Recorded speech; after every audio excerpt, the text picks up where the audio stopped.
اذ قالت الملائکہ، جب کہا فرشتوں نے، یا مریم، اے مریم، ان اللہ یبشرکی، یقیناً اللہ تعالیٰ آپ کو خوشخبری دیتا ہے، بکلمۃ منہ، اپنی جانب سے ایک کلمے کی، اسمہ، ان کا نام ہے، المسیح عیسی ابن مریم، مسیح عیسیٰ ابن مریم، وجیہا فی الدنیا والآخرہ، جو بڑے وجیح ہوں گے دنیا اور آخرت میں، ومن المقربین، اور مقربین میں سے ہوں، وَيُكَلِّمُ النَّاسَ فِي الْمَهْدِ وَكَهْلًا، اور وہ لوگوں سے کلام کریں گے گہوارے میں بھی اور ادھیڑ عمری میں بھی، وَمِنَ الصَّالِحِينَ، اور وہ صالحین میں سے ہوں گے۔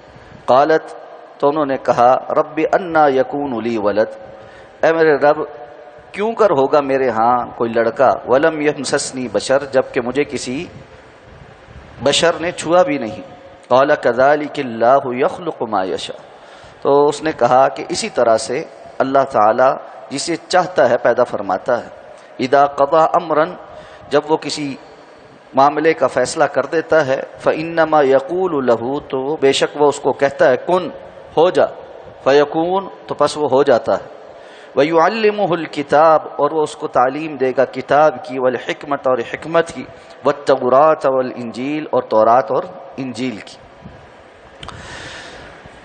اللہ تعالیٰ نے حضرت مریم کا تذکرہ فرمایا کہ ان کو اللہ رب العزت نے پیغام پہنچوایا کہ اللہ نے آپ کو چن لیا ہے اور پاک کیا ہے اور جہان والی عورتوں پر آپ کو فضیلت دی ہے، تو آپ اللہ کی فرما بردار بنے اور سجدہ اور رکوع کریں رکوع کرنے والوں کے ساتھ۔ پھر فرمایا کہ یہ باتیں آپ کو غیب کے ذریعے سے بتائی جا رہی ہیں، جبکہ آپ وہاں موجود نہیں تھے جب یہ سارے واقعات ہو رہے تھے۔ اس سے اگلا واقعہ بھی بیان کیا کہ اب فرشتوں نے حضرت مریم کو خوشخبری سنائی کہ اللہ تعالیٰ آپ کو اپنی جانب سے ایک کلمے کی خوشخبری سناتا۔ اس پر ہم نے پہلے بھی بات کی تھی کہ حضرت عیسیٰ علیہ السلام اللہ رب العزت کی طرف سے کلمہ ہیں جو حضرت مریم میں اللہ تعالیٰ نے القاء کروا۔ ویسے تو کل کائنات اللہ رب العزت کا حکم سے ہے، جیسے آگے فرمایا کہ جب اللہ رب العزت کسی چیز کا ارادہ فرما دیتے ہیں، فَإِنَّمَا يَقُولُ لَهُ كُن، تو اس کو کہتے ہیں کہ ہو جا، فیکون، اور وہ ہو جاتی ہے۔ اللہ تعالیٰ کا امر ایسا ہے کہ جس کے نتیجے میں فوری طور پر وہ چیزیں ویسے ہی ہو جاتی ہیں جیسے اللہ کی منشا ہو، اور یہ اللہ رب العزت کے حکم کی اور اللہ کے امر کی پاور ہے۔ جس طرح اللہ تعالیٰ نے فرمایا کہ وَيَسْأَلُونَكَ عَنِ الرُّوحِ قُلِ الرُّوحُ مِنْ أَمْرِ رَبِّي، آپ سے یہ روح کے بارے میں پوچھتے ہیں، آپ کہیے یہ روح آپ کے رب کے حکم سے ہے۔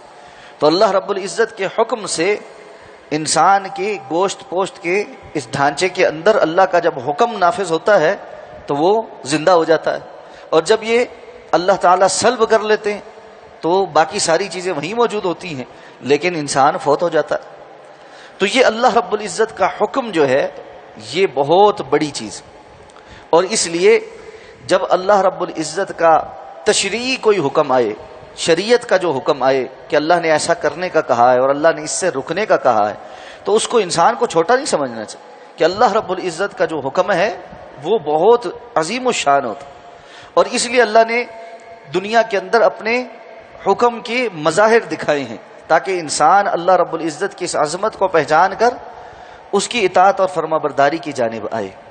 تو فرمایا کہ اللہ نے حضرت عیسیٰ علیہ السلام کو حضرت مریم کے طور کے اندر ایک کلمے کے طور پر القاء کیے، اسی لیے اس بات کا حکم دیا گیا ہے کہ انہی الفاظ میں حضرت عیسیٰ علیہ السلام پر ایمان لایا جائے، جو ہم نے پہلے بھی متعدد بار روایت سنی ہے صحیح بخاری کی کہ رسول اللہ صلی اللہ علیہ وسلم نے فرمایا جو اس طرح گواہی دے کہ اشہد ان لا الہ الا اللہ وحدہ لا شریک لہ واشہد ان محمدا عبدہ ورسولہ واشہد ان عیسی عبد اللہ ورسولہ وکلمتہ القاها الی مریم وروح منہ وان الجنۃ حق وان النار حق ادخلہ اللہ الجنۃ علی ما کان علیہ من العمل۔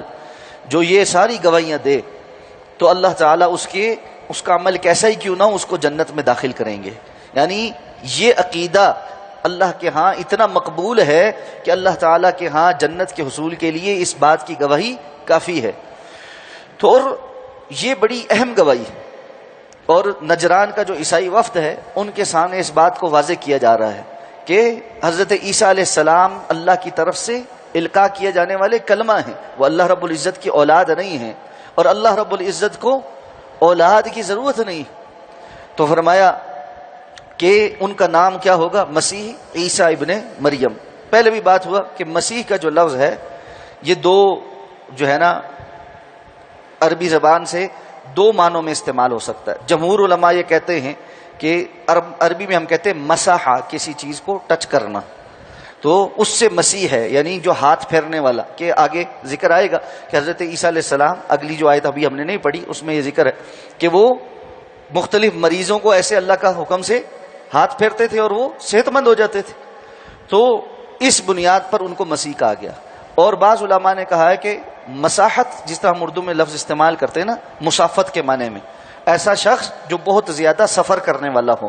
تو حضرت عیسیٰ علیہ السلام بھی بہت زیادہ زمین میں سفر کرتے تھے، اللہ کے دین کی دعوت دیتے تھے، تو اس لیے بھی ان کو مسیح کہا گیا. بہرحال زیادہ نے پہلا والا معنی لیا ہے. تو مسیح عیسیٰ ابن مریم، چونکہ ان کے والد نہیں اس لیے والدہ کی طرف نسبت ہے کہ وہ مریم کے بیٹے ہیں. اللہ رب العزت نے ان کو بغیر والد کے معجزانہ طور پر پیدا کیا ہے. وجیہا فی الدنیا والآخرہ، دنیا اور آخرت میں بڑے وجیح ہوں گے.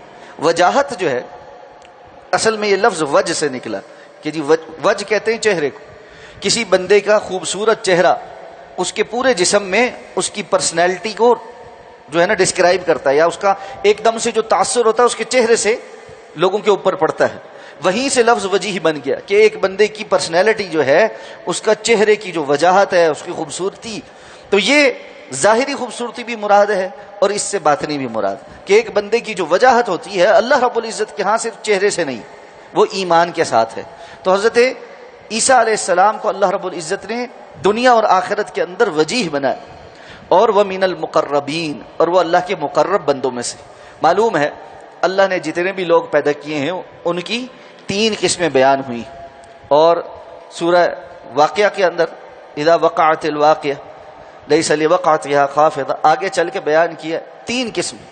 تو ان میں سے ایک اللہ رب العزت کے وہ بندے جو اصحاب الیمین ہیں، دوسرے جو اصحاب الشمال، ایک جو دائیں ہاتھ والے ہیں، دوسرے جو بائیں ہاتھ والے ہیں، اور پھر جو مقربین ہیں، جو اللہ رب العزت کے مقرب بندے ہیں. ان کے متعلق فرمایا ثلۃ من الاولین وقلیل من الآخرین، وہ پہلے لوگوں میں زیادہ ہیں، بعد میں آنے والوں میں چھوڑے.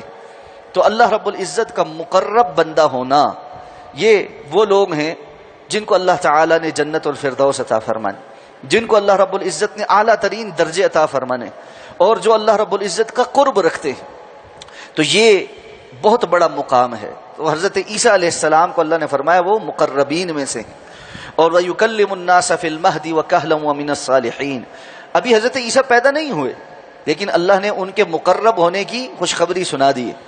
تو فرمایا اور ان کی ایک اور خاصیت کیا ہے کہ وہ گود میں بھی جب ہوں گے، یعنی بچپنے میں بھی لوگوں سے کلام کریں گے، اور ادھیڑ عمری میں بھی، کہلا یہ کوہل کہتے ہیں ادھیڑ عمری کو، اس میں بھی کلام کریں گے. اس سے معلوم ہوا کہ حضرت عیسیٰ علیہ السلام واپس آئیں گے اور ادھیڑ عمری میں لوگوں سے کلام کریں گے، اس لیے کہ ابھی تو وہ جوانی میں اٹھائے گئے اور پھر واپسی ہوگی اور ادھیڑ عمری میں پھر وہ لوگوں کے ساتھ گفتگو کریں گے.